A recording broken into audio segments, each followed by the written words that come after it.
Number पे मेरे एक बयान आया अभी, ऑपरेशन से जो बच्चे पैदा हो रहे हैं ये नेचुरल नहीं है, ये डॉक्टरों की कोताही है। उस पर बाज़ लोगों ने नेगेटिव कमेंट्स किए हैं, क्या भाई इनको क्या पता, ये कोई मेडिकल भाई हमें नहीं पता, हम भी इसी दुनिया में रहते हैं। लोग कहते हैं, एक साहब ने वो उस पर कमेंट जारी किए कि वो वीडियो बहुत वायरल हुई, बहुत ज्यादा चली है, वो एक हफ्ते में 7-8 लाख तक उसके व्यूवर्स पहुंच गए। अब उस पर कुछ डॉक्टरों के भी नेगेटिव कमेंट्स आए कि एक्चुअली होता ही है कि बच्चा यूं टेढ़ा हो जाता है तो फिर उसको ऑपरेशन करके निकालना पड़ता है, अगर नहीं निकाला तो मर जाएगा। इन मौलवियों को क्या पता है भाई, यानी मतलब उनका ये था मिंबर पे बैठ के ये फेंक रहे हैं। मैं मानता हूं कि हजारों में कोई एक केस ऐसा हो सकता है कि ऑपरेट करने की जरूरत पड़े, हजारों में, मगर ये हजारों में एक का नहीं हो रहा। हर दूसरी तीसरी औरत का बच्चा ऑपरेशन से हो रहा है। ये बीमारी की वजह से नहीं है, ये किसकी वजह से है? डॉक्टरों की खयानत है ये। और ये बात भी डॉक्टर ही कहते हैं कि डॉक्टर क्या कर रहे हैं, खयानत कर रहे हैं। बात टॉपिक चेंज हो रहा है, लेकिन जल्दी से मैं समेट के फिर असल मौजू की तरफ आता हूं। आपने ये जो यहां बैठे ना, तो फिर ये इसका टैक्स ये है कि ये गिच्ची पकड़ के रखनी है आपने कि बयान, ये टॉपिक कहां से चेंज हुआ, ताकि वहीं से मैं आगे शुरू करूं। मेरे पास गायनी की डॉक्टर्स की कॉल्स आती हैं। कॉल्स ये बताने के लिए नहीं आती कि ये हो रहा है, वो ये पूछने के लिए कि हमारी जॉब हलाल भी है या नहीं है। मैं कहता हूं भाई क्यों हलाल नहीं है, क्यों, आपको क्या कह रहे हैं? मसला ये है कि जो हॉस्पिटल है उसने हमें हदफ दिया होता है कि इतने पैसे आपने साल में कमा के देने हैं, लिहाजा हमें पता होता है कि मां को ऑपरेशन की जरूरत नहीं है, मगर हम लिख के दे रहे होते हैं। ये डॉक्टरों की गवाही, मैं डॉक्टरों का नाम नहीं लूंगा भाई, नाम थोड़ी ले सकते हैं मिंबर पे बैठ के, फलानी डॉक्टर का फोन आया, फलानी गायनी की डॉक्टर का, ये देखो उसे जाके तस्दीक करा लो। तो कहेगी भाई आप हमारा राज क्यों फाश कर रहे हो? खुद डॉक्टर्स की कॉल्स आती हैं कि अस्पताल वाले क्या करते हैं, मजबूर करते हैं। और ऑपरेशन इतना खतरनाक है औरत के लिए, नॉर्मल डिलीवरी से किसी औरत के 12 बच्चे पैदा हो जाएं, अभी डायरी में लिख लें, पूरी जिम्मेदारी के साथ कह रहा हूं, 12वें बच्चे के बाद भी ऐसी ही होगी जैसे पहले बच्चे के बाद। फिटनेस में कोई खराबी नहीं आती, बशर्ते कि उसको खुराक भी खिलाई जाए। बच्चे ही नहीं पैदा कर रहे हैं और उसको खुराक दे नहीं रहे। खुराक में क्या है? दवाएं नहीं, खजूर, दूध, सेब। बात आ रही है समझ? खजूर का अल्लाह ने खुद कुरान में जिक्र किया हामिला औरत के लिए। तो प्रेगनेंसी में खातून को क्या खिलानी है ज्यादा? खजूरें खिलाओ, दूध पिलाओ और सेब खिलाओ सुबह निहार मुंह। तो खुराक टाइट होनी चाहिए, समझ आ रही है बात? बाकी नेचुरल है। अगर इसकी वजह से औरत की सेहत खराब होती ना, तो ये नेचुरल प्रोसेस थोड़ी होता। औरत के लिए जरूरी है इस प्रोसेस से गुजरना, वरना बूढ़ी हो जाएगी, वरना खराब हो जाएगी वो। तो 12 बच्चे भी अगर पैदा हो जाए, खुराक का अगर प्रॉपर ख्याल किया जाए, आराम का ख्याल किया जाए, जॉब भी कर रही है और सुबह से लेकर रात तक मारी मारी फिर भी रही है घरों में, बिल्कुल, तो वो एक अलग चीज है। फिर उसके वो तो जाहिर है आप जुल्म कर रहे हो ना। उसके आराम का ख्याल किया जाए, उसकी खुराक का ख्याल किया जाए, तो 12वें बच्चे के बाद भी वो ऐसी होगी जैसे पहले बच्चे। फिटनेस में कोई कमी, बल्कि और ज्यादा अच्छी हो जाएगी। जिन औरतों की औलादें नहीं होती और जिनकी होती हैं, उन दोनों की फिटनेस में जमीन आसमान का फर्क। जिनकी औलाद नहीं होती बूढ़ी हो जाती है जल्दी, और ऑपरेशन से पैदा हो जाए एक। अब इसमें मैं क्या गूगल की रिपोर्ट पेश करूं? मैं कहूं अपने खानदान की औरतों को जाके देख लो जिनके ऑपरेशन से हुआ है। माजरत के साथ, भैंस में और औरत में कोई फर्क नहीं रहता। माजरत कुछ ज्यादा कह दिया मैंने, लेकिन ऐसी चर्बी चढ़ती है जिस्म के ऊपर। डॉक्टर पैसे बनाया जा रहा है, लिख लिख के बनाया जा रहा है। उसको यह भी एहसास नहीं है कि मैं क्या करूं। और वो जो एंटीबायोटिक खाएगी जख्म को पूरा करने के लिए, फौरन उस एंटीबायोटिक के असरात औरत की फीड में जाएंगे, और बच्चे की पहला जो घूंट उसके पेट में उतरेगा ना, वो ऑगमेंटन का जाएगा। भाई मां जो खाती है दूध में फौरन असरात आते हैं। बच्चा पहले दिन से एंटीबायोटिक खाना, भाई ऑपरेशन तो मां का हुआ, बच्चे को क्यों खिला रहे हो? इसलिए मेरे भाई अपने आप को इस अजाब से बचाओ, और डॉक्टरों को अल्लाह का वास्ता कि डॉक्टर ऐसा करती क्यों है जो लेडी डॉक्टर है? क्योंकि नेचुरल प्रोसेस जो है ना, 2 दिन भी लग सकते हैं, 3 दिन भी लग सकते हैं, 1 हफ्ता भी लग सकता है। समझ रहे हो? डॉक्टर के पास इतना टाइम, कह रहे क्या बार बार पेशेंट आया भी नहीं, जाओ वापस अगले हफ्ते वापस आना यार। फिर 3-4 घंटे भी लग सकते हैं उस प्रोसेस में। कहते हैं छोड़ो यार, इतना टेंशन लेने की नहीं है, उन्होंने निपटाने होते हैं। बिजनेस बन चुका है, कारोबार बन चुका है, ये इंसानियत की खिदमत नहीं है। हाँ, मैं ये नहीं कहता कि सारे एक जैसे होते हैं, सारे कभी भी खराब नहीं होते। ये जो डॉक्टर हमें ऐसी चीजें बता रहे हैं, जाहिर है अच्छे हैं, तभी तो बता रहे हैं यार कि मिंबर पे बताओ लोगों को। कल एक डॉक्टर है, बहुत माहिर डॉक्टर है, मैं उसका नाम नहीं बताऊंगा क्योंकि नाम बताने पर पाबंदी है, बहुत मुल्कों की डिग्री है उनके पास।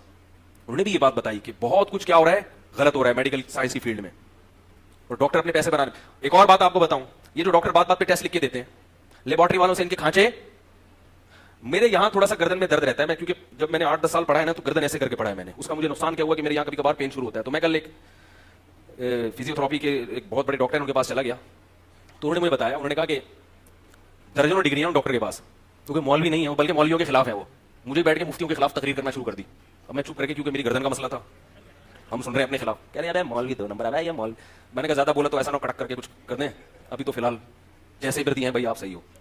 उनको मैंने कह दिया जुम्मे के बयान में आया किसी दिन, ठीक है। तो उन्होंने बताया कि जो 50 लाख की मशीन है, अब ये प्राइवेट अस्पतालों ने MRI की मशीनें मंगवा ली। अब जिनके सर्वाइकल पेन होता है, अब उन मशीन वालों को पता है कि 50 लाख की मशीन है, तो जब तक इस पे लोग टेस्ट नहीं करवाएंगे ये हमारा खर्चा पूरा नहीं होगा। तो डॉक्टरों से उन्होंने खांचे खोले में, जरा सा आपकी कमर में पेन है MRI करवा लो, डॉक्टर लिख के देगा और फिर उससे खांचा भी खोला हुआ है कि इतने पैसे मेरे, इतने तुम्हारे। और मुझे इसकी तस्दीक ऐसे भी होती है कि मेरे पास परसों सऊदीया से कॉल आई, या सऊदीया से पाकिस्तान से, उन्होंने कहा कि मेरी क्या अर्निंग जायज है। मैंने कहा क्यों? कह रहे मैं एक मशीन पे बैठता हूं, एक्सरे मशीन है, और मैं लोगों के एक्सरे करता हूं, तो डॉक्टरों की तरफ से पर्चियां आती हैं कि इतना हमारा है, इसमें इतना किसका है? हमारा है। तो क्या मेरे लिए डॉक्टर को ये पैसे देना जायज है? मैंने कहा आपके लिए जायज हो या ना हो, डॉक्टर के लिए लेना बहरहाल हराम है।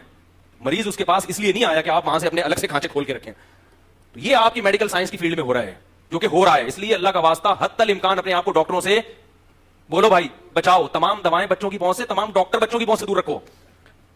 और अगर डॉक्टर के पास जाना है तो पहले जैसे किसी मौलवी के पास जाने से पहले उसके दर्जनों बयान सुनते हो, बहुत अच्छी तरह तहकीक करते हो कि 2 नंबर आलिम तो नहीं है, इसी तरह तहकीक करोगे ये 2 नंबर डॉक्टर तो नहीं है। और ये भी आपको बता दूं, जो 2 नंबर होता है अक्सर उसके पास रश ज्यादा होता है। अक्सर 100% ऐसा नहीं है, अच्छे लोगों के पास भी होता है, लेकिन अक्सर 2 नंबरों के पास रश ज्यादा होता है।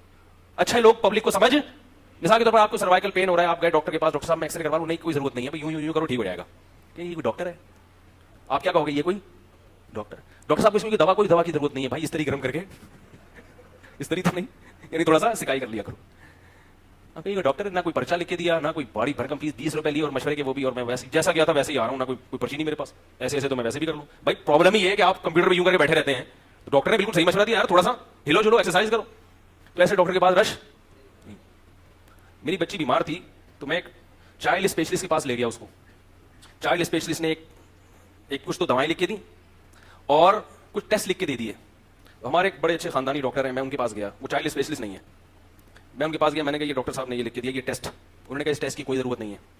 मैंने कहा क्यों? उन्होंने कहा कि इस टेस्ट की वजह से अगर ये बीमारी निकल आई ना कि ये बच्चे में बीमारी है, तो भी यही दवाएं हैं जो डॉक्टर ने लिख के दी है, और अगर ये ट्रेस ये पता चलता है बीमारी नहीं है, फिर भी दवाई यही खिलानी पड़ेगी। मैंने कहा लो भाई, खाम खा गए टेस्ट। और वो डॉक्टर भी माशाल्लाह बाशरा थे, दाढ़ी भी थी उनकी। क्या करें, आदमी कहां जाए यार, ना दाढ़ी वाले पर एतमाद कर सकता है ना टोपी वाले पर। जो टोपी पहनी है वही आपको पहना देता है वो टोपी पहनी भी इसलिए कि बवक्त जरूरत वो टोपी किसी को पहना सके।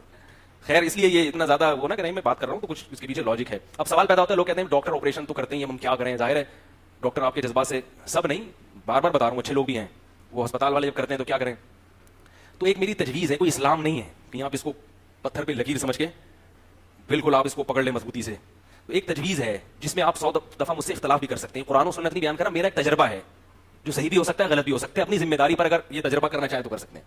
वो ये कि किसी हॉस्पिटल में रजिस्ट्रेशन करवा दें, सही है, ताकि ऐन वक्त पर अगर कोई खुदा न खास्ता कोई मसला हो गया, जैसे कि इसका इम्कान बहरहाल होता है, हजारों में कोई एक चांस इसका भी होता है केस बिगड़ जाए, तो अगर ऐन वक्त पे केस बिगड़ा तो डॉक्टर फिर अस्पताल वाले लेते नहीं। और किसी देसी तो दाइयां होती है ना, उनसे राब्ता रखें।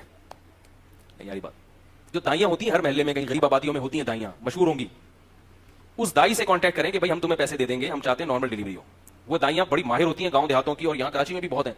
वो दाइयां आपको बगैर एक्सरे के चेक करके बता देंगी कि मसला क्या है, नॉर्मल है, एबनॉर्मल है, सही है ना। तो बहुत आराम से हिसाब किताब हो जाता है, कुछ भी नहीं होता। ये कोई ये नेचुरल है, ये कोई बीमारी नहीं है जिसमें हम डॉक्टरों को दिखाएं। तो अगर किसी को प्रेगनेंसी नहीं हो रही तो ये बीमारी है, इसमें डॉक्टर के पास जाएं। हमल ठहर जाना, बच्चे का होना, ये नेचुरल है।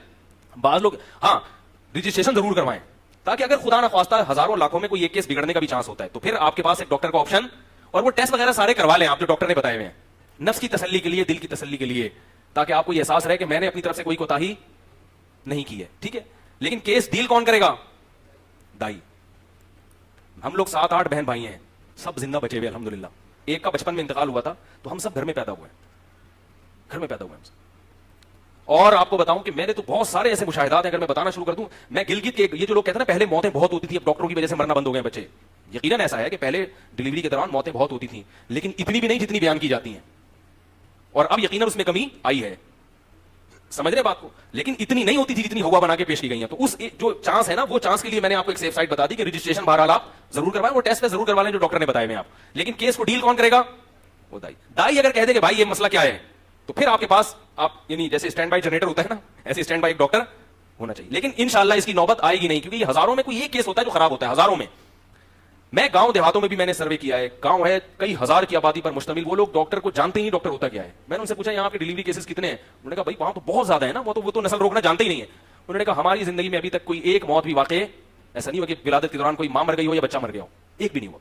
फिर भी मैं कहता हूं पहले होते थे, अब कम हो गए हैं, लेकिन इतना नहीं जितना हुआ बना के पेश किया गया है। तो अपने बच्चों की भी सेहत की परवाह करो, अपनी बीवी की भी सेहत की परवाह करो। आप उसको असाबों के पास वो बैठे हुए छुरे कांटे लेके, वो बैठे हुए वो एक डॉक्टर ने जो है ना किसी को ऑपरेशन किया तो वो कैंची अंदर रह गई, फिर बुलाया भी ऑपरेशन हो गया, एक्सरे में कोई अजीब सी चीज आ रही है, दोबारा किया तो कैंची निकाली तो कोई चाकू अंदर रह गया। मजाक है, ये हकीकत नहीं है। तो वो उसने कहा यार डॉक्टर साहब एक जिप क्यों नहीं लगा देते आप,